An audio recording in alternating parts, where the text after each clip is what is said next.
Okay, so I got my two sets. These are showing one of each of my spacers.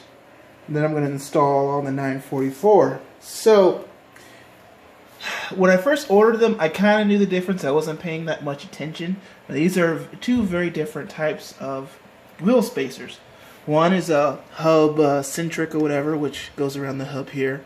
One is not. The one that I was going to put on the back, which is actually 2 inches, there, is the hub-centric one.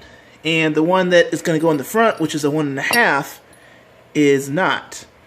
So, from what I understand, some of my the nice guys on the forums have pointed out that the non-hub-centric spacers sometimes create vibration, but especially in the front. So, you know, I got an issue here. So, but I'm going to test it. So what I'm going to do is I'm going to still install it, you know, the 2 inch in the back, 1.5 up front. I'm going to try to do it as close as possible, you know, on the sides here. Make sure I get them centered as best as possible and see how much vibration it actually does create. If it does create a lot of vibration, I'm just going to, you know, take the hub-centric ones and put them in the front. Yeah, you'll say, oh man, you know, that's going to really change the offset and even some of the handling. It may, but remember the back tires on my back wheels here are actually wider than the ones in the front. So I don't know how much of a track that'll make a difference on. And appearance-wise, this is going to be one of those trial and error type things. And if I gotta resell these off, or if they don't work, I mean, I paid $58 for these, for the pair of the 2 inch, which were used. And I paid $59 for these, which, you know, I mean, if it doesn't work and I sell them for 20 bucks and get another set, I don't feel like I lost that much on it. So, I'm going to show you guys, again, here is the wheel before. You can see it sits in quite a bit. And again, because these rims are from an S2, so these were the rims from the cars with the ABS, had a different offset, 30 millimeter. Something like that, and I'm going to bring them out and see how they look. Again, you know, here's what we're kind of dealing with. You know, if you're looking from the side of the car, they disappear quite a bit and show up very at the end. I'm hoping to bump those out some and see what we got looking like, and I'll provide an update.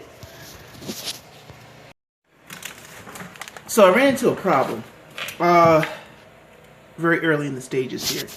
So I didn't realize it, but I already have a small spacer. I mean, these S2 rims are really offset, really offset, because there's already a spacer here, hub-centric spacer, as you can see there, that was on the car.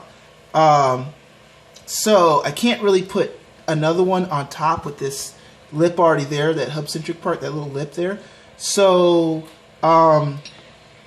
because what happens is it causes, I'm trying to show you here, these two won't sit together properly. It's just a gap. It won't work. So then I said, okay, well, screw it. I'll get rid of it, and I'll just go directly with this. When you put this on here, you see this bolt here, or this stud sits out too far, and when I screw this back in, it won't be flush with the with this edge here. It'll be sticking out, which won't work at all. So good thing I did actually buy 2 different sizes, because what will work is putting this back here again, and then instead of doing the 2 inch, I'll do the 1.5 inch. Come on here, and it sits perfectly flush, and the head of this should go all the way in, hopefully here, and when it does, I just don't want to have to shave down the studs. I'm not trying to get into that type of project right now, and I'm not sure how it's all going to go, but hopefully this will go all the way in here, sit flush, and I'll be able to mount the wheel, and then maybe hopefully I could put these hub-centric ones on the front. Again, there's like, I think the fronts are 205s, and these are 225s, so the 1/2 inch, you know, it won't look too goofy or anything like that, but we'll see. All right, thanks guys. Being a doofus, these don't go into there. The ones that we're sitting on here do, and then of course these go on the outside. Just want to clear that up. Already put those in, tighten them down appropriately. Now putting the wheel on. Okay, and here is the difference of 1.5 inches. So now if you look, it looks like the tire is what the car is made for. Is it sticking totally out? No, but I got a lot more tire showing. It doesn't look so recessed. It looks more factory. God, I wish I had a little bit better light here. But let me see if I can get this spotlight here. Yeah, but I think if you look towards the back there, that is a little bit more of what it's supposed to be represented as. In person, it looks a lot better. I'll take some more shots of it to let you see what's going on there. But yeah, there you go. Next step, we're gonna go to the front. I'm not gonna do the other side yet, or the other back side yet, because I kind of want to see what's going on up front. If I have a small spacer already there, if it's hub centric or not, if the 2 inches is going to work up front, how goofy it looks, and then I'll move to the back. Usually I would just do both backs first, but keep you updated. Alright, thanks guys. Alright, so here is the front wheel, also with the, let me get the light better, with it done, okay? So this is what it's looking like on its offset at 2 inches in the front. It might be a little bit wider than the back. I'm trying to look at it dead on, and it looks pretty close. It might be a tad wider. I think that might be okay. It might produce a little understeer. Don't know in a 944. I know that there's certain cars like the Hurricane where the front track is actually wider than the rear to stabilize handling dynamics, but I'm going to clean this up a little bit. The rim is different in the front here because I took the plasti dip off around the rim area with a razor, because I want to see what it would look like with the silver and the black together. I don't know if I quite like it or not, or if I want to keep it all black, but we'll see. But yeah, so definitely it improves the look of the car tremendously. I wish I can sit at home and do this during the daytime so that you guys get better natural light. I of course deeply apologize, but I got to work a regular job. But yeah, so this was the 2. That's the 1.5 in the back. So I think I'm 2 each way, because that little adapter that I had at first that was already there is about 1/2 inch, and then I put a 1/2 inch, so that's 2. This front one did not have an adapter, so it didn't have an adapter at all, so it was a straight 2 inch. As you can see, it's kind of sitting in there. And now it's sitting more flush. I think it greatly improves the look of the car now. It makes it look much more wider. And I'm going to take some pictures outside tomorrow when it's going to be a balmy 38 degrees in Michigan. Woohoo! That's actually really hot. Not even no lie here. And you guys will see what it looks like. Okay? All right. So chugging along. I think that basically I'm gonna put a wider tire probably on here. I just measured these rims, and they're actually 9s in the back, so they got 225s on them and they're 9s. I think I can go probably 235, if not 245. I gotta do some research to see what I can do. And here's the other side again.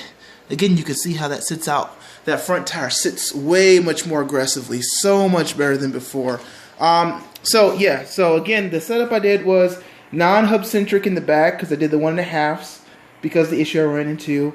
2 inches in the front with the hub centric. Okay, so what I got from the forum is a lot of guys are saying that you got to use the hub centric, and I hope I'm pronouncing that the right way. I kind of glanced at it. I didn't pay too much attention to it when I saw it at first, but I understood the concept of what they were talking about. But in the front, to use the hub centric because of abnormal vibrations that would happen. Because if you didn't have this hub centric, and then again, that's the lip that kind of holds the spacer in place. If you don't have that, there's a chance that when you put everything together, it may not be seated very well, and it may be off balance, and that causes the vibration. So they said, especially in the front, if you don't have hub centric, that's probably the cause of it. Well, because of what was going on, everything was weird. I put the hub centric up front and worked perfect. I mean, I took it out for a drive, got up to highway speeds, no vibrations, turns were great. So really great find. I found, again, these on eBay. Hub-centric up front two for $58. The non-hub-centric 1.5 in the back for $59. The ones up front, which were hub-centric, were used. You know, but they were great. You know, guys said he came off of a Boxer. You know, they all Porsches use the same lug pattern, so it was great. Now, you might put on the hub-centric at first, and what you'll run into is that it doesn't seat all the way flush. Don't freak out. I was freaking out thinking that I need to go out and get like a 5/16 or a 1/4 inch just spacer to put there first so that everything was flush. No, I just had to basically take like a 4x4 piece of wood. Where the heck did that go? Sorry, my garage is messy. My mom's gonna kill me. She was talking about, you put some videos and your garage stays so dirty. You know, why don't you do a better job of it? And I know, Mom. I'm gonna get to it. It's one of those things. You know, move out the house if you don't have to do everything your mother tells you to do. Anyway, so you know, when you have, of course, the wheel off and you're putting the hub on there, use a piece like a 4x4 like this and a hammer, and just lightly tap, and it will kind of sit in better. It'll sit in a lot. It'll sit flush then. Okay, so don't freak out if that happens. And again, you know, you just want to tighten all your bolts down, cross pattern, and you don't want to tighten one bolt down first and then, you know, do the next one. You know, you want to just kind of tighten them all down evenly at a time. Just take your time doing it. But yeah, I mean, this greatly improved the look and aggressiveness of the car. I'm going to, again, take some pictures in daylight to kind of show. This one's kind of a good one. So next thing I'm going to do is now I'm going to take off, or actually plasti dip the outer ring silver of the wheels, and take the plasti dip off the Porsche symbol in the middle and see how that looks. I started on this process over here. God, I really do need to clean this garage. I should be ashamed of myself. But I started, let me turn this light back on here. On this wheel, I removed the plasti dip actually to kind of get an idea of what the look was like before I purchased any more. I think that it'll look good when it's done and it's actually plasti dip instead of old rim looking there. As opposed to the all black. You know, the all black kind of looks Tonka toy-ish. I like it. Some people don't. I'm looking for a little bit of a contrast. But I bought the stuff already, so we're gonna see how it goes. Okay, so what I'm basically gonna do is tape around the part that I don't want sprayed, and then I'm just gonna spray the silver, and then I'm gonna put some clear over it, and then we're gonna see where the chips lay. All right, guys, I'll keep posting. Thanks a lot.